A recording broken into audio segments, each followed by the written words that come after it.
There are all manner of questions about the new McLaren MP4 12C that will remain unanswered for a little while yet. Why, for instance, has it been saddled with such a clumsy, scientific-sounding name?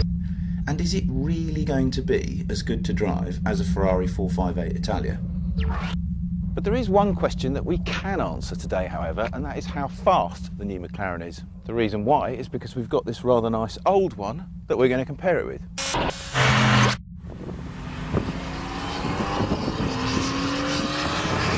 So the main reason that we're having a go in this F1 GTR, other than the fact that we can, and you're never going to turn an opportunity like that down, is basically to see if there's any DNA in this car that's being carried over onto the new one. There has to be, really. They're both McLarens. Although, having said that, you know, this thing is a full-blown racing car.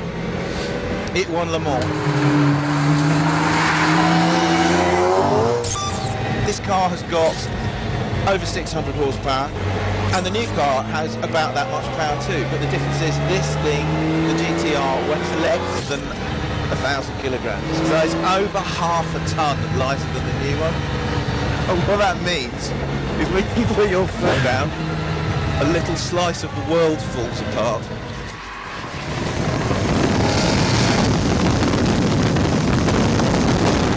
The noise this car makes is so raw. I mean, it really is something else, this car. If the new one is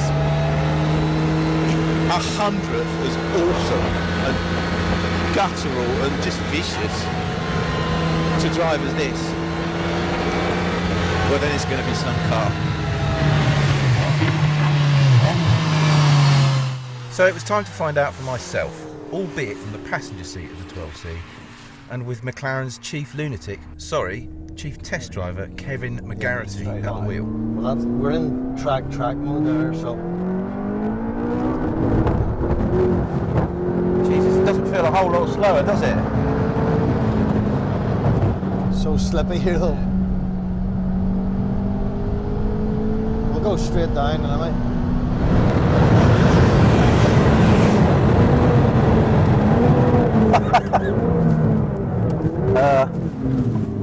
This one appears to stop where that one doesn't. Yeah. So how much traction control is on like that? It'll allow you some slip. We haven't finished the ESP. Right. Yet. And can you then switch the lot off or not? Yes, there is going to be another mode where you can switch everything. Absolutely everything, if you're mentally unhinged. Will that be in the handbook, or that will be only known by... I'm sure it'll be in the handbook, but it'll be small print. Right, okay. It feels as if there's a lovely feel from the rear axle as well. Yeah, it really does. It is clearly some machine. Not just a technical tour de force, but a massively accomplished sports car in its own right. Then again, the old-timer still has a few tricks up its sleeve. And on a track, it still takes some beating.